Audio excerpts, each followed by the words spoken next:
All right, well, it's 11 a.m., so let's get started. My name is Maria Mendez. I'm a reporter at the Austin American-Statesman.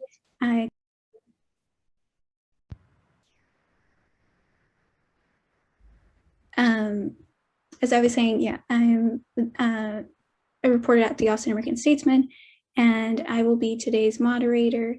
So just some housekeeping. I want to let you know that this panel will be recorded, and all participant lines are going to remain muted, but we encourage you to submit questions through the Q&A or chat feature, and then at the end we're going to try to group questions, similar questions, to try to ask our panelists if we have time at the bottom of the hour. And I want to thank Dr. Naomi Alvarez, who is the Associate Vice President of Behavioral Health at Molina Healthcare of Texas. And I'm going to turn it over because she's our host. Thank you, Maria. Good morning, everyone. Thank you all for being here.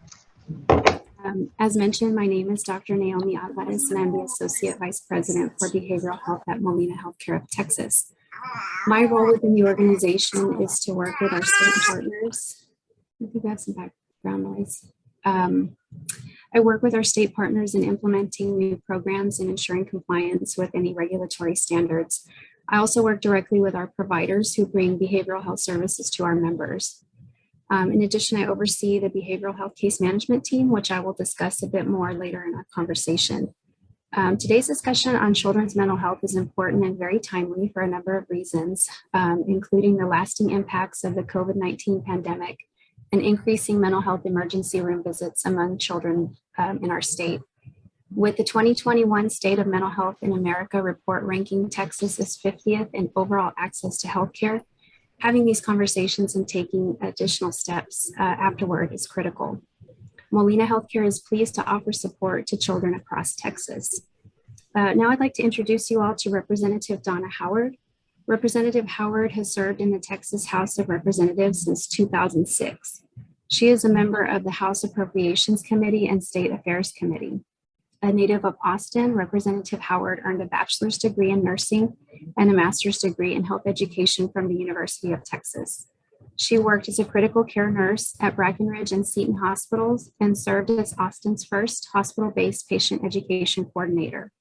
Representative Howard is a past president of the Texas Nurses Association and was a health education instructor at UT.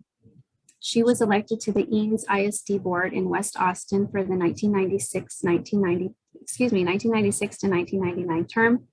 She has served on the boards of Austin Area Interreligious Ministries, Common Cause Texas, Texas Freedom Network, and the Texas Campaign to Prevent Teen Pregnancy. She now serves as a board member of the Expanding Horizons Foundation, supporting low-income housing and education. Representative Howard, thank you for joining us to offer opening remarks about your work supporting mental health. Thanks so much for having me, and I'm sorry you had such a long introduction. But I am very pleased to be here with everyone today. This panel could not be more timely.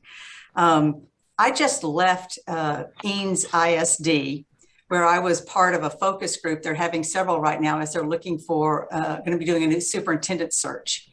And one of the questions we were asked had to do with the challenges facing the district. And the majority of the responses had to do with mental health needs of the students. We also know that there's a congressional hearing going on in Washington today over Instagram and over the impact that the social media platforms have had on the mental health, the detrimental impacts on the mental health of our youth. And just this week, you're probably going to hear this from others as well, the Surgeon General Murthy, issued an advisory protecting youth mental health. And these advisories are offered when there is an urgent public health crisis that needs immediate attention. That's how serious this issue is right now. Some of these statistics you've already heard, be familiar with, or will hear, but in 2019, according to the report, 1 in 3 high school students and 50% of female students reported persistent sadness and or hopelessness. an increase of 40% since 2009. Suicide is the second leading cause of death among our youth of 10 up to 24 years of age. And this has been increasing every year since 2007. The CDC reports over that decade of 2007 to 2018, an increase of 60%. 60%. ER visits, I think that was referred to earlier. ER visits, the summer of 2020, after the isolation from the pandemic started, suicide attempts were up 22.3% from the summer before. And in the winter, we're up 39%. And this was especially impactful to girls who their rates were up 50%. So these kids are having to process the politics of our time. We have school shootings. There's all the cognitive dissonance around how we're dealing with COVID, whether to wear a mask, not wear a mask, get vaccinated, not get vaccinated. Parents feel differently than their students sometimes. They're having to deal with what's happening at the schools. And then, of course, as I mentioned, the isolation is affecting everyone. I am very proud of the fact that the legislature has been focused the past several sessions on mental health. This is an amazing thing to have leadership get behind this effort. And I especially want to give a shout out to For Price, who has been a leader in this area session after session. But I will say that the legislature has also been a contributor to some of the mental health issues that our youth are facing. With the legislation that's been presented, especially during this legislative session and special sessions, that is, in my opinion, discriminatory against some of our youth who may be trans, who may have be students of color, and are seeing the legislature debate whether or not trans kids should have access to athletics, whether or not we should be talking about race in the classrooms. Now we're looking at banning books that they can look at, and removing suicide prevention information from a website to help students. So I'm proud of what we've done, but I'm also not so proud of some of the things that we have done that have contributed to the problem. And this generation of youth is navigating the bitter divide politically that we all find ourselves in. Some of the good things that happened, though, this last legislative session, there was legislation that was to ensure that we had SEL in our schools, that counselors were able to spend more time actually counseling rather than doing administrative duties. More support for suicide prevention education. And during the third special session, some of the federal funds were provided to the Child Mental Health Care Consortium. So there are some good things that were done. Again, though, there's always the other side of the coin. And unfortunately, we did not provide the funding to support many of these initiatives. So we have some work to do there because we can't keep taking money away from all the other necessary parts of what schools are having to do to make sure that we add this critical component as well. So we've got to expand our funding and support for these. So I want to close by just reading a couple of sentences out of the report that came from the Surgeon General, just to kind of set the stage. And I'm looking forward to this panel. You've got some great people here who I think are going to come up with some great ideas and recommendations that I'm looking forward to as we begin to look at what we're going to do in the next legislative session. But these are some of the final comments in the report from the Surgeon General today, this week. Our obligation to act is not just medical, it's moral.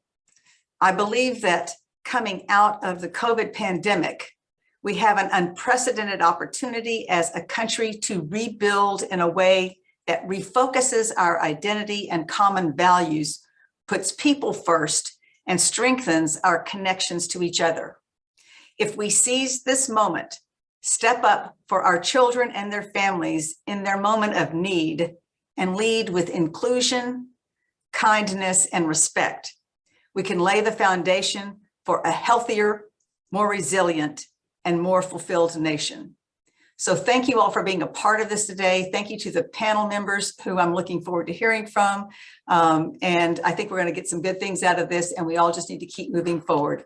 So thanks for being a part of this.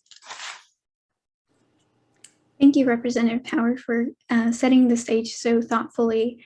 I'm really excited to dive into these important issues. But first, I want to give the floor back to Dr. Alvarez so she can discuss Molina's work in children's mental health. Thank you, Maria. And thank you so much, Representative Howard, for your comments. Also, a big thank you to our panelists who will be participating in today's discussion. This panel was specifically chosen as Texas is facing a mental health crisis, which has been exacerbated by the pandemic. So I'd like to talk a little bit about Molina's commitment to improving overall health for our children. We are committed to partnering with community organizations that focus on providing resources to help our youth. We also partner with best-in-class providers to ensure children have access to quality healthcare closer to home, or even virtually if that is preferred and appropriate. Molina also focuses on improving health equity, access to information, and reducing health disparities, including but not limited to race, geography, economic status, and education. Lots of great work has been done across Austin and across the entire state of Texas over the past year. And our hope is that this panel lays out a little bit more about where we've been and, more importantly, where we're going, with a focus on how various sectors, including healthcare, government, education, and community-based organizations work together to support children's mental health in Texas. Thank you, Dr. Alvarez, and thank you to Molina Healthcare of Texas, along with its MolinaCares Accord, for bringing today such a great panel of experts. So let's get started. I'm going to start with some introductions. First, we have Allison Moore Bulwar, who is Government Relations Director at the National Association of Social Workers for the Texas chapter. Then we have Greg Hant, Executive Director of Nami, Texas, Dr. Naomi Alvarez, who you met. And then we also have Lou Ann Southern, Executive Director of the Texas Child Mental Health Care Consortium, and Dr. Kimberly Wilson, Supervisor of Licensed Mental Health Professionals for the Austin Independent School District. So let's get started. Recent reports have found that the emergency room visits related to mental health have increased for children. Many aren't receiving treatment for their needs, and the American Academy of Pediatrics has declared a state of emergency for our children and youth mental health. Greg, can you provide an overview of today's mental health landscape and why it's an important issue that impacts everyone? Absolutely, yes. Thank you, Maria. And I want to say it's really an honor to be part of this esteemed panel. Thank you so much for having me. The first thing I'd like to say in response to the question is that mental health conditions are very common. Research shows that 1 in 6 children and adolescents experience a mental health condition at any given time. The most common mental health conditions in adolescents are anxiety, mood disorders, attention disorders, and behavior disorders. Adolescence is the time in a person's life at which mental health conditions are most likely to emerge, with half of all conditions beginning by the age of 14 and 75% before the age of 24. These are startling numbers, but it's important for everyone to know that mental health conditions are treatable. Furthermore, research shows that the earlier identification and intervention occur, the better chance we have at reducing the impact of a mental health condition. And I do think there are some very important questions for the public health community to grapple with as we continue to move through a pandemic that has, in many cases, illuminated and exacerbated existing challenges and gaps in the service delivery system. We need to be asking, why has the prevalence of mental health conditions among children been increasing over the last 20 plus years, well before COVID-19 came into our lives? One only needs to look at a comparison of children and teen suicide rates from the year 2000 to 2017 to know that our approach to mental health promotion and access needs improvement. Secondly, we should ask, why are so few children accessing care? Half of US children with a mental health condition are not receiving mental health care. For children and adolescents who are accessing care, We should ask, why is it taking so long for that access to occur? The average delay between onset of symptoms and intervention is 8 to 10 years. We should ask, of course, what ongoing and future mental health consequences of COVID-19 can we expect for children and youth? And how can we start addressing those consequences now? And finally, I would ask, what can we do to address pervasive disparities in pediatric mental health? For example, why are Black and Latinx children less likely to receive high-quality mental health services? And why is the rate of suicide attempts 4 times greater for LGBTQ+ youth? These are very tough questions, which makes them all the more important to answer. I'm really looking forward to hearing the insights of other panelists who all have a unique perspective to share. And I believe firmly that all of us at this event today can play a role in supporting the mental health of children and youth.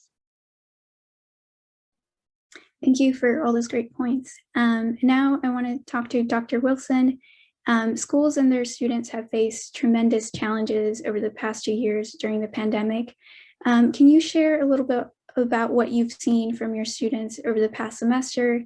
Are things normalizing, and what are the challenges you continue to face as it relates to children's mental health? Very good. First of all, thank you again for allowing me to be a part of this panel and this conversation. So I can speak to that, but our trends is no different from what has been already stated before. The data reflects it that it is similar to an increased need for mental health services, access and availability of those services. Mental health providers, there's a lack and deficiency in that. Social emotional development has decreased. Just, again, you have to remember, students have been away from a face-to-face academic learning for over 1.5 years. And so what we've seen is not only poor peer relationships, but also emotional developmental loss as well. But in an effort to address these needs brought on by the pandemic, I do want to say that the district has taken a more of a proactive approach on focusing on interventions and for the whole child. And so what that means, we are looking at related instruction that integrates social emotional learning, as well as offering mental health supports on campus at an intensive level. Okay, thank you. And now, Allison, the Texas chapter of the National Association of Social Workers has nearly 6,000 members, including folks from hospitals, other healthcare settings, community agencies, government, academic, business, nursing homes, schools, and private practice. So you really have a lot of key stakeholders there. What have you been hearing from your members this year in regards to challenges and successes? Yeah, thank you, Maria. And I also wanted to say I'm honored to be on this panel with all of the amazing speakers and to have Representative Howard, kick us off. It's an amazing event already. So thank y'all again for including social workers in this event. Honestly, social workers have been in the trenches with Texans through this entire pandemic, as well as a lot of the other issues that are going on that I think are really impacting them. And I'm also a social worker myself. So this is something that we're really seeing across the field, no matter what type of work you're doing. Social workers are facing the same stress as the public. So uncertainty with the pandemic, also, the racial reckoning and other social justice issues that have really come to play in the more public eye the past 2 years, as well as there is a lot of burnout in the field. We're hearing from a lot of social workers that they are extremely stressed, and that because there is not, it does not seem like the pandemic is, loosening up its, grip on our society, that is just a continuing stress for them. And with all of this going on, as has been mentioned, there's an increased demand for their services. So what we're hearing is that social workers, along with other mental health professionals, need support behind the scenes so that they can keep doing the work that they do to support Texas children. But we are seeing a lot of successes too. And one of those was an increase in access to services through telehealth. So what we've really been hearing from social workers working in rural and underserved areas is that some of the flexibilities from the COVID-19 pandemic have helped them be able to serve more clients and be able to get services to them more quickly through telehealth. And that's been a huge win. Also, for LGBTQ plus youth, being able to access an affirming therapist through telehealth that they might not be able to access otherwise, we're hearing a lot of positive response to that. And last, I just wanted to share that I do think that the focus on mental health from the general public and its impact on youth has overall been a success, because that is really showing that we're all in this together, and that regardless of party or background, that we all want to take care of our youth and children and ensure that they are mentally healthy. Yeah, we've definitely seen people become more focused on this. Luann, can you talk about the creation of the Texas Child Mental Health Care Consortium and describe how your organization works with key players across various industries and sectors with the goal of advancing mental health care for children? Yes, thank you, Maria, and thanks everyone else for the opportunity to be a part of this extremely important and timely discussion. You talked about the consortium and bringing people together, and I look across all of the participants, and we're so glad you're here. It takes all of us to be able to do this work and to be able to address these very large and complex issues that are going on in our state and in our communities. And so I'm happy to talk about the consortium. We were created by the Texas legislature. I know Representative Howard talked about us briefly in her remarks. We were created basically to bring together the academic health-related institutions across the state, and the State Health and Human Services Commission, the Hogg Foundation for Mental Health, the Meadows Mental Health Policy Institute, and the Texas Council for Community Centers, along with other hospital associations, to really engage in a conversation about how to improve access to services for children with mental health needs and their families across the state of Texas. Maria, you alluded earlier to the American Academy of Pediatrics report. That report was combined in partnership with the American Academy of Child and Adolescent Psychiatry and the Children's Hospital Association. And in that report that came out in October, several recommendations were made about how to improve access to mental health services for children. And some of those are things that we are doing through the consortium. One of those was mentioned earlier, and Allison talked about telemedicine. The importance of being able to provide services through telemedicine, especially for areas of the state where there is lack of access to services from credentialed mental health providers. The consortium provides that telehealth and telemedicine through several initiatives that we've been able to implement. We also provide school-based mental health care, which was another recommendation. I know that there are several representatives from schools across our state on this call, and we have Dr. Wilson from AISD from Austin to talk about the real live issues that are happening in schools. And so one of our initiatives is called the Texas Child Health Access Through Telemedicine Initiative.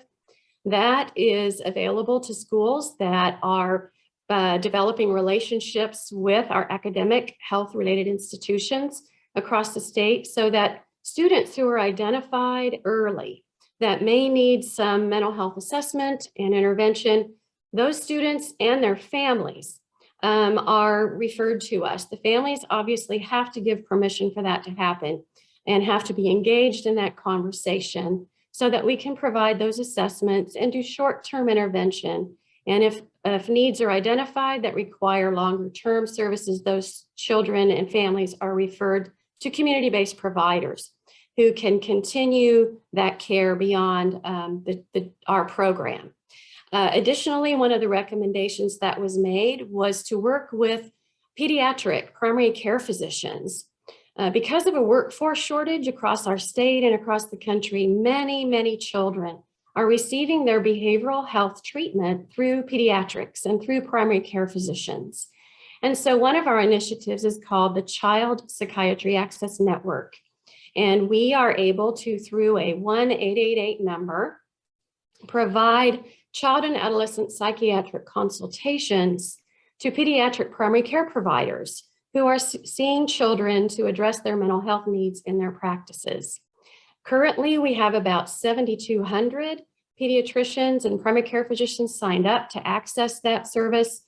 And we have been told that it's been extremely helpful to be able to provide that psychiatric consultation and backup for those pediatricians and primary care physicians. Another one of the recommendations that was made has to do with workforce. And we all know, and it's been highlighted over and over again, and in many conversations I've had with people in other states, as well as here in Texas, we have a workforce shortage. Mental health professionals, social workers, psychologists, psychiatrists, and other licensed professionals. And we've also heard about difficulties that a lot of students have when they graduate and they need supervision to be able to gain the hours to get credentialed to be a provider.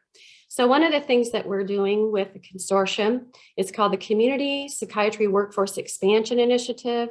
That initiative enables psychiatric residents to do their residency in community mental health provider organizations so that they can gain access to the community, learn about the work going on in our communities. Some of that work is happening through our local mental health authorities, and some of it's happening through the nonprofit children's mental health provider sector.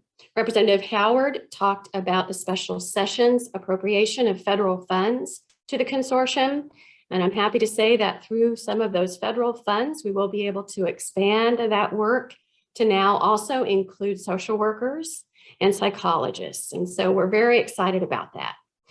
The other workforce initiative that we have is called the Child and Adolescent Psychiatry Fellowship Program, so that the state funds slots for child and adolescent psychiatry fellows who are interested in coming to Texas to school to learn how to be trained in that area. And hopefully we are hopeful that they will want to stay in Texas and work here to improve and increase the availability of mental health professionals in our state. Yeah, you're definitely doing a lot of work in the field. I want to go back to schools since they play a key role in identifying and assessing the behavioral health of children, behavioral health needs of children, sorry. And I'd like to hear more from Nami and the National Association of Social Workers, the Texas chapter, and the Texas Child Mental Health Healthcare Consortium about, what are you doing to train educators and provide access to mental health services, and how can schools get involved in these programs, and what resources are available to them? Yeah, I'll go ahead and jump in and talk about what NAMI is doing in this area. NAMI offers several programs to engage and educate students, parents, teachers, and other members of school communities. I'd like to focus my comments on one specific program that NAMI offers in this area, but there are many other school mental health programs that are worth a look. I recommend checking out the Texas Education Agency webpage on mental health and behavioral health. On that page is a list of best practice resources for schools. What I'd like to talk with you about is the NAMI Ending the Silence program. NAMI Ending the Silence is an engaging presentation that helps audience members learn about the warning signs of mental health conditions and what steps to take if they or a loved one are showing symptoms of a mental health condition. NAMI Ending the Silence includes two leaders, one who shares an informative presentation and a young adult with a mental health condition who shares their journey of recovery. Audience members can ask questions and gain understanding of an often misunderstood topic. One fun fact about Ending the Silence that I'd like to mention is that the former Second Lady of the US, Tipper Gore, has been an ardent supporter of this wonderful program. We offer the Ending the Silence program free of cost to schools and communities. Nami ending the silence for students. There are 3 iterations of ending the silence. The one for students is a 50-minute presentation designed for middle and high school students that includes warning signs, facts, and statistics, and how to get help for themselves or a friend. Research has shown that Nami ending the silence for students is effective in changing middle and high school students' knowledge and attitudes towards mental health conditions and towards seeking help. We also have Nami ending the silence for school staff. This is a 1-hour presentation for school staff members that includes information about warning signs, facts, and statistics, how to approach students, and how to work with families. And finally, we have Nami ending the silence for families. This is a 1-hour presentation for adults with middle or high school aged youth that includes warning signs, facts, and statistics, and it teaches them how to talk with their child and how to work with school staff as a partner and an ally. The Ending of the Silence program is offered in many communities across the state. The best way for a school community to access it is by reaching out to the local NAMI affiliate organization in their area, or NAMI Texas. We have 25 local NAMI affiliates throughout the state. In some cases, NAMI Texas has provided funding to affiliates to offer this program. Just recently, in the last couple months, NAMI Central Texas in Austin offered Ending the Silence to over 100 people in 2 schools. And NAMI Greater Houston offered it to more than 60 people at a single school. So I would just conclude by saying, please let us know how our programming can help support your school community. If Ending the Silence isn't what you're looking for, we may be able to point you in the right direction because there are many other programs and initiatives available for schools. And I believe Luann Southern is going to share more with you about mental health in the context of the school setting. Thank you, Greg. I did mention earlier one of the initiatives through the consortium, which is called the Texas Child Access Through Telemedicine Initiative. I know there's some educators on this discussion today, and I will, in the chat box, place our website so that you can access information about what we're doing, and you can see which schools we are involved with. We have, as I mentioned, 12 academic health-related institutions across the state who have developed relationships, memoranda of understanding with specific schools across our state. And there is a map on our website that shows you where those school campuses are located and which health-related institution is involved with that. So I've given lots of presentations with TEA and school personnel about our work, and there's always questions about how can we get involved? How can we have our school campus involved in this work? And so that's an excellent way to look at what we do, but also you can feel free to email me after this presentation and discussion is over, and I'm more than happy to connect you with your local academic health-related institution.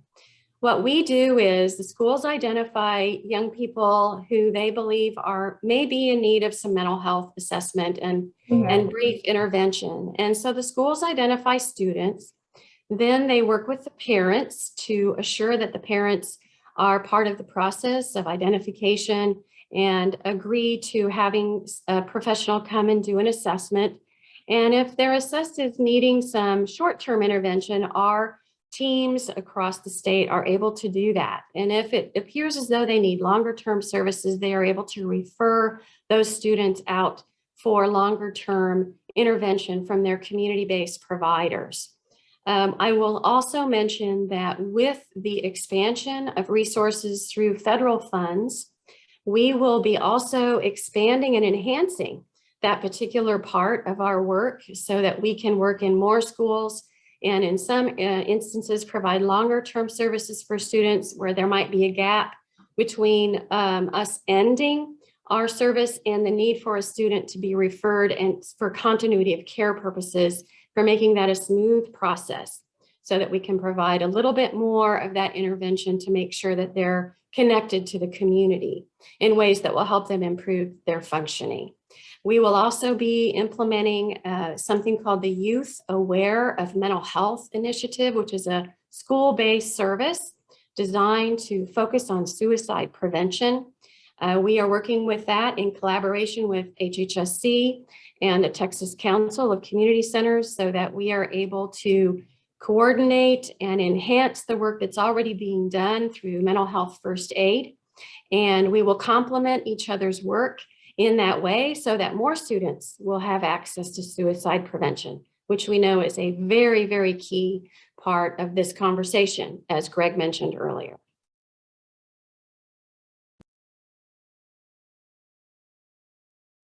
And I will pass it off to Allison. Thank you, Luann. So I wanted to speak about school social workers here. So we know that there are over 1,500 school social workers. Sorry, you may hear some background noise. My little one at home right now. But we know that there are over 1,500 school social workers working in schools across the state. So Dr. Wilson, of course, is an expert on this and what she's doing with her mental health professionals in their school district. But sadly, there are not enough school social workers for every school or every school district. So one thing that NASW is always going to promote is hiring of more social workers to work in schools, to not just provide the mental health supports for students, but also to help them with all of the other needs that their family may have, helping them access other services within the community.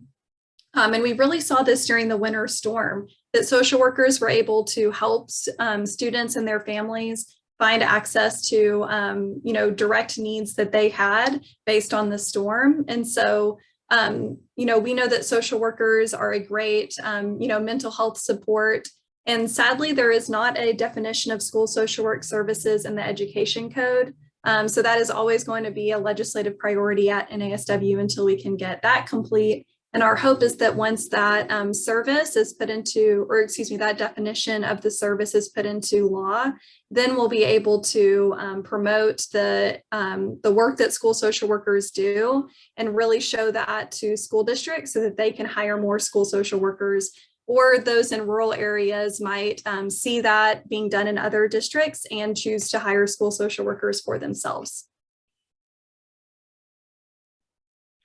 Yeah, these are all great resources. Where is the best place for people to connect with y'all or find out more if they want to take advantage of these resources?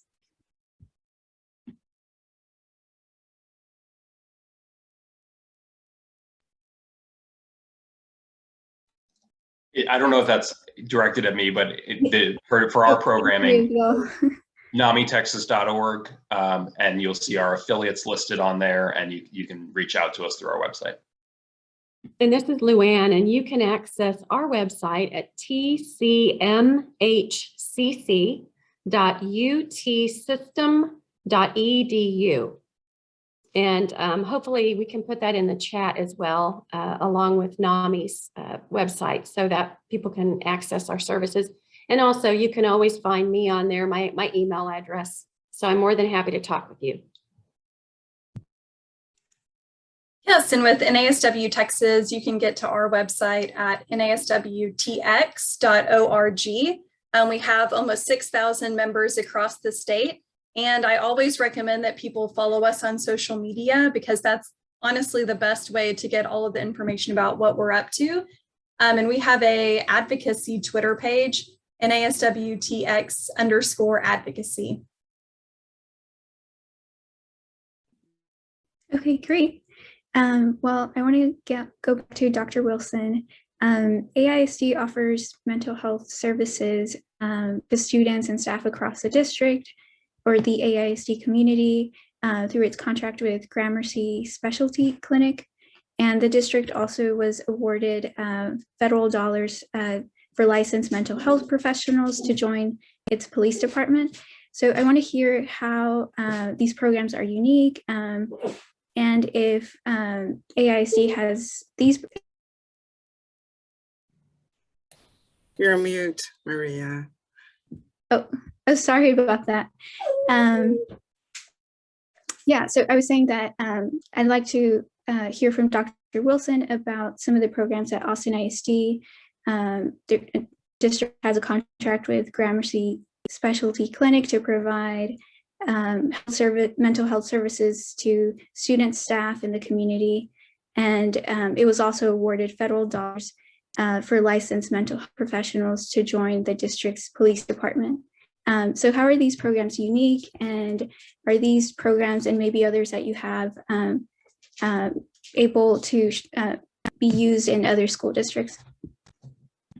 A very good question. Let me just say that Greg and Luann and Allison, we have worked with you all in some form or fashion. So it's good to kind of be a part of this dialogue again. But our district has done a great job in just building community partnerships in an effort to streamline a continuity of care and a continuum of services. And so at the very core level, of course, we're focusing on, classroom supports and integrating social emotional learning practices, cultural proficiency and inclusion lessons, some mental health, psychoeducation. And so we're driving this into a core curriculum. So at the very, basic level, what we call tier 1 supports. In addition to those supports beyond school counseling, we do advocate that, and I think we talked about there's more time for that now, yay, in the school districts. The district, we also have licensed mental health professionals that work with students and families to connect to agencies externally. And so we partner with families, we assess their needs, and then we find the appropriate link that meets the needs, whether it's wraparound, what we call, a children's wraparound, where we're looking at mental health needs, physical needs. We're looking at some case management of just, dire needs of homelessness or, basic living essentials. So we are looking at the whole child and doing that. We also, in addition to, I think Luann spoke to this, so there are some partners that we have identified that we, connect to. So school-based mental health centers, our vendor is Gramercy. So we offer that across our campuses through telehealth and face-to-face. We also, again, we participate in the Texas Children Health Access through Telemedicine with Dale. So those are two wonderful avenues that we have found to be useful and beneficial to our students and families. In addition to that, we also just have campus-based supports like Communities in Schools, Boys and Girls Club, Seedling, Carry, and these are just a few. Again, remember, we are building a bridge of community partnerships.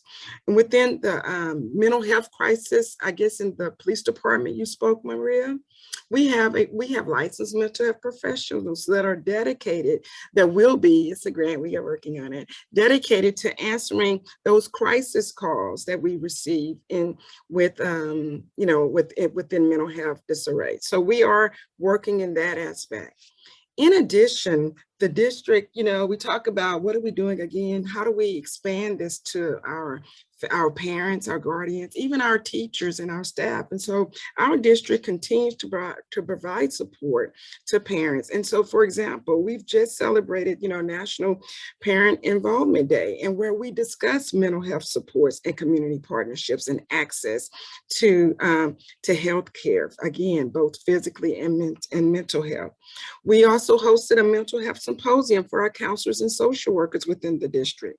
And for our teachers, we have a robust employee wellness department, and we focus on the total being of all employees, including mental health, nutrition, physical activity, again, just to name a few. So these are some of the things that we're doing, and we are continuing to do as we put students and families first. Thank you. Thank you. Going beyond schools, Greg, I'm curious what your perspective is on social media and children's mental health. Do you have any thoughts on what parents can do as children become more active on social media? Yeah, absolutely. Great question. So children are growing up in a world where social media has always been a part of connecting with others, especially their friends and classmates. Social media has made it possible to stay connected to other people from almost anywhere and at any time, which can be a good thing. In fact, a study in the Pediatrics journal found that routinely using social media can help children and teens by enhancing communication, social connection, and even technical skills. On the other hand, digital platforms can strain the emotional health of kids. And it's important for parents and children to recognize when patterns of social media use are unhelpful and understand the potential consequences. We do have some concerns about social media's impact on children's mental health. Social media can hinder the development of people skills. If the majority of kids' interactions with others are coming through a screen or in written messages, they may be missing out on opportunities to improve their people skills through face-to-face communication. We're concerned about cyberbullying. Nearly 1 in 5 teens are cyberbullied. When this behavior happens on social media, it is generally viewed and even widely shared, making it difficult to reduce its impact. We're also concerned about kids comparing themselves to others on social media. People often present unrealistic or adjusted images of themselves and their lives on social media. Comparing ourselves to these idealized depictions can lead to feelings of competitiveness and unhappiness. And finally, we're concerned about isolation. Research has shown that people who spend more time on social media and less time in personal interactions with others have an increased risk of feeling anxious and depressed. So here are a few tips on what parents can do as their children become more active on social media. We recommend that they teach their children about the potential dangers of social media and how to use social media properly. These days, technological literacy is key for child health and safety. Parents can install a social media monitoring app to see how much time their children are spending on social media platforms. It can be helpful to have that information. Parents can create restrictions to block apps after a certain time in the evening or during homework time. Parents can schedule device-free family time. It's really important to have that time to connect with each other face-to-face interpersonally. And this could be during meals or in the evening, having everyone turn off their devices and focus on each other. And parents can remove devices from bedrooms at night to ensure that kids are getting ample sleep. Also, we recommend planning activities to get kids off of devices and engaging in others, such as volunteering for a local organization or joining a sports team. And lastly, if you can see that social media is taking a toll or maybe taking a toll on your child's mental health, simply reach out. There are resources available to children and families to support their mental health, and our organization, Nami, Texas, is a good starting point for supporting the mental health of children and families. Thank you. Going back to access, Texas ranks last in the nation when it comes to accessing mental health professionals. Luann, you talked a little bit about this, but from your perspective, how can we improve access to care and train more mental health workers? And what is the consortium doing about this? I mentioned some of our consortium initiatives that have to do with workforce, but I'll be honest with you, Maria, I think that all across all of our organizations, no matter where we work, workforce is a huge issue right now. Not just recruitment of new individuals to work in the field, but also retention of individuals who have been working in the field. Several things that I think were unintended consequences of the pandemic are that we were able to pivot, many of us, our work to be able to go from office-based treatment to telehealth, which has opened up access, especially to rural areas. But one of the other things that we need to think about is that in order to be a person who accesses healthcare through telehealth, I have to have bandwidth. I have to have access to the internet in my home. And so we are, we're doing things in our state to address that issue as well. That certainly provides that access to services. I will also say that another consequence of the pandemic is that we are actually having conversations about mental health, which is a good thing. And when we have conversations about mental health and more people learn about the need to access services, we have to have the workforce available to address that need. And right now, I know that there are people who are struggling with that in hiring and retaining staff. And so I think it's going to take all of us to identify creative ways to retain and recruit individuals into our fields of practice. Part of that as well is, Dr. Wilson spoke about teachers and school personnel. I will tell you that I've been on several calls and several meetings where, like, for example, with the Texas Education Agency, to talk about how can we take care of the individuals who are caring for our children. Because all of us have been stressed out, and all of us have had our own issues relating to the pandemic in our own lives and in our own families, regardless if we are teachers, if we're therapists, if we're in the field of practice. And so we also have to take care of ourselves, and organizations have to identify ways to take care of staff who are taking care of others. I think that in terms of the media and stigma, I think that because these conversations are happening, there is less stigma and people are more willing to access services. For us at the consortium, I did mention that we have several workforce initiatives. I think the ability to be able to support individuals who graduate from college with MSWs, with psychology degrees, with marriage and family therapy degrees, the ability to be able to provide supports to them so that they can obtain the hours needed to become credentialed is really essential. I also think that we have to look at the big picture, not just of credentialed providers, but also of peer support specialists and case managers, promotoras, individuals who are in community, who in combination with a credentialed provider can really support children and families in our work. Yeah, thank you. The vast majority of children with mental health disorders do not receive treatment, and those who are receiving treatment don't get it when it first presents itself.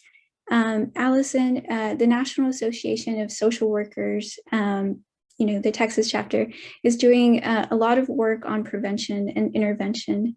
Can you describe the efforts and talk about how others can also help with prevention and intervention?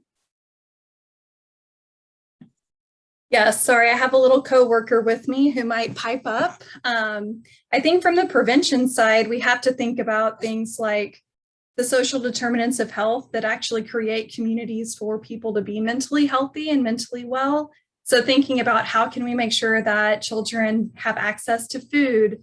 How can we ensure that their families don't struggle with poverty, that they have health insurance? Some of the safety net issues that all of us think about when we think about what makes a person healthy and what makes a community healthy. And social workers are kind of embedded in all different parts of that space. And also something that Representative Howard mentioned that I was hoping would be brought up is, how youth that are LGBTQ plus, have felt with some of the bills that have been filed this session and what that looks like for them. So honestly, prevention can include LGBTQ plus acceptance for our youth and inclusion and ensuring that they feel welcome in all spaces. And that will increase their mental wellness. And honestly, on the intervention side, I wanted to just hit on the workforce shortage, and Luann has already covered that pretty well. The only thing I think I would add is that many of us on this group are part of a, behavioral health workforce work group that has a report that came out last year with many recommendations.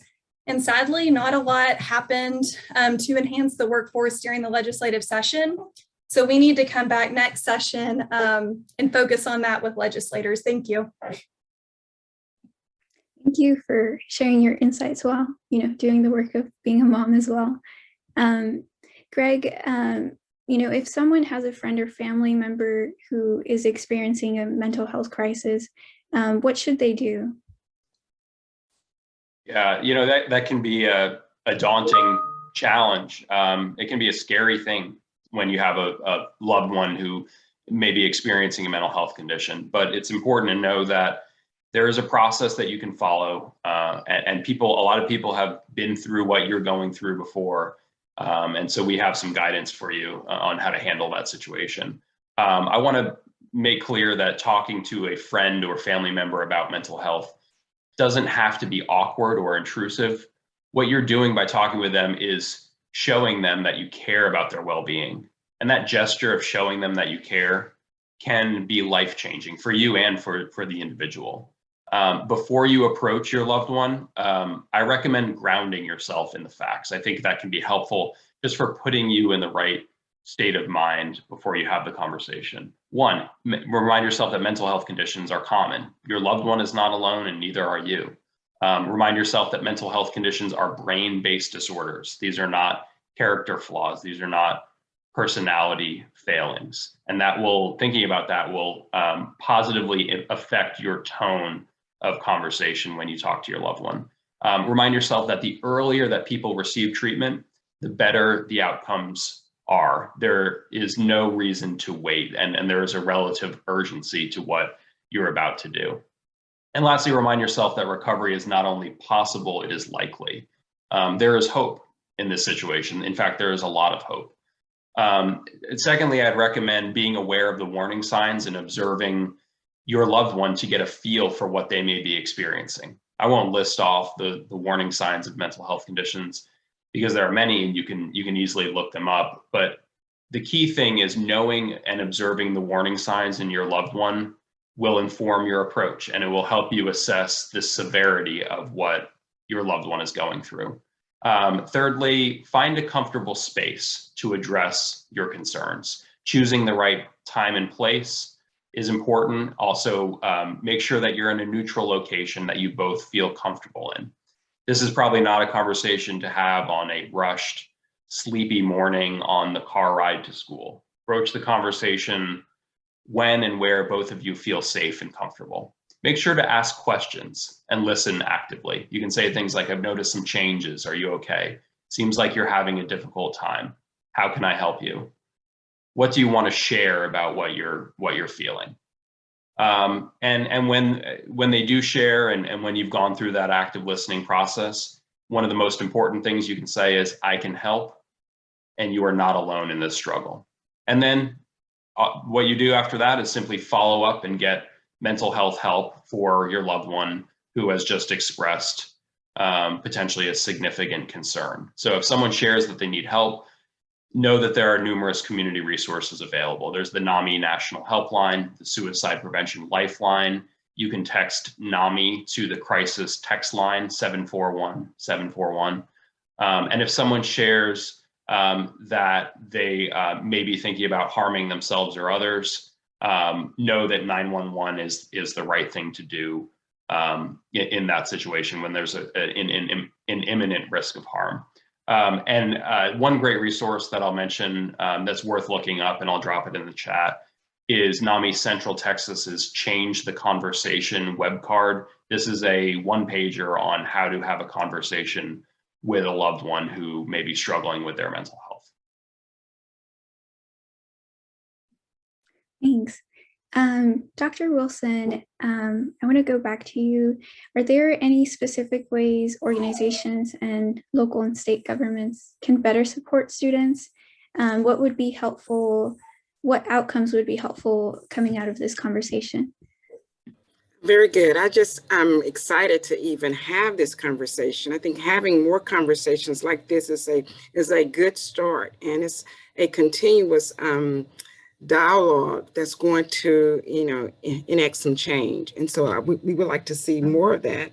We also look for services and welcome services and organizations that can support our students and families with mental health needs. I mean, we are open to having these conversations, these dialogues, talking about access, how to facilitate an easier access when it comes to the barriers that our students and families have. This means looking at building community partnerships where we look at access to healthcare, both mental and physical.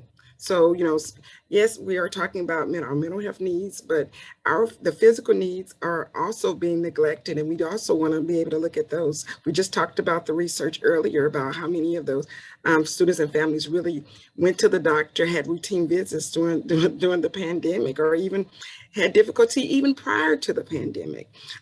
So the other thing that we would like to see more of is reciprocated or shared access to the communication. So when we are in partnership, we're able to meet our kids, our students and families' needs from a lens of being relational. And when there's a system of access where both parties, play together, then the student mental health needs are met and in a routine setting, and not just when we are in crisis or the students are in crisis. Thank you. Thank you.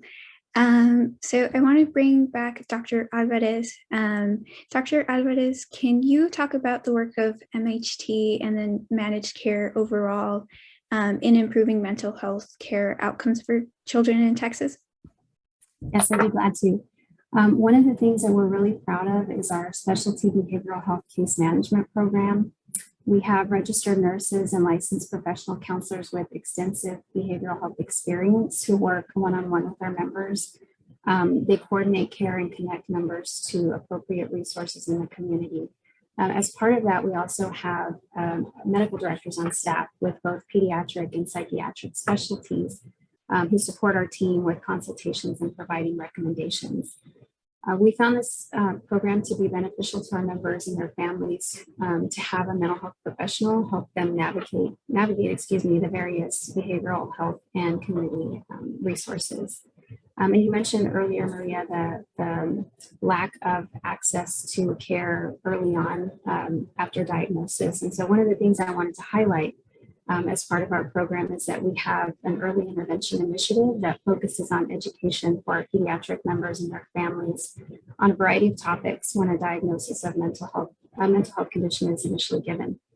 What we do is we educate the member and the family on the signs and symptoms of their condition, the importance of their medication compliance if medications are prescribed for that condition, the importance of a good support system, good healthy habits such as diet, sleep, and exercise, and how all of these things can impact someone's behavioral health condition as well as their physical health.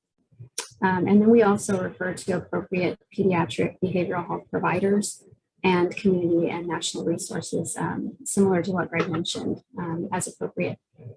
Additionally, we have established really good relationships with our communities throughout the state. We have relationships with our providers of pediatric behavioral health services in a variety of settings throughout the state, which range from anywhere from outpatient counseling and medication management to acute inpatient treatment and everything within that spectrum. We also provide support to our providers who offer telehealth services to accommodate members who prefer to use telehealth. And we really work to expand this option so that our members could continue to access mental health services during the pandemic and continue to do so. We also have established community partnerships with local resources that can benefit our pediatric population and their families, such as the Family Scholar House in Houston and the El Paso Child Guidance Center in El Paso. Through our recent MolinaCares Accord donation, we will be helping to bring Family Scholar House to the Houston area. This donation will help support providing peer and community services to families to help address health disparities and empower families and youth to succeed. For the El Paso Child Guidance Center, we do have an upcoming MolinaCares Accord donation to support children and their families in need of mental health counseling and other behavioral health services. There was also mention, I believe it was from Allison, that there's a gap there in terms of mental health professionals in the school settings. And so we're exploring partnerships with providers who offer services in school settings to be able to bring those behavioral health screenings and counseling services to them in that setting. As far as your question, in terms of the work of managed care overall in improving health outcomes for children, I think we've seen the industry really recognize the importance of the impacts of mental health, and we're taking strides to ensure access to care. One of the most important shifts I've seen is the focus on parity for access to mental health and substance use disorder services in the state.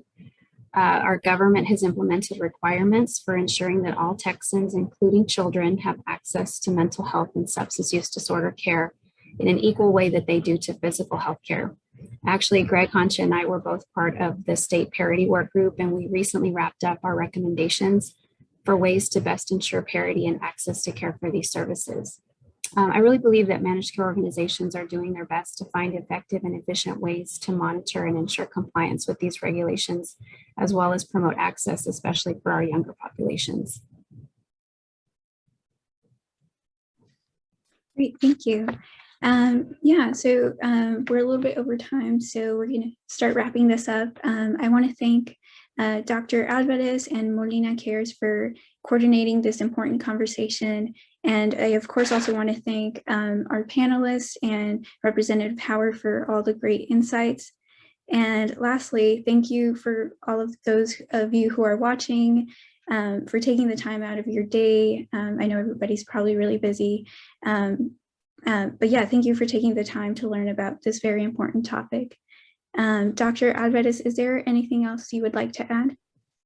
I'd just like to thank our panelists as well. And Maria, thank you for moderating such an important discussion. For those in attendance, we appreciate you attending today's panel discussion. If you'd like to learn more about Molina's work in the community, please visit molinacares.com. And we wish all of you a great rest of your day. Thank you so much.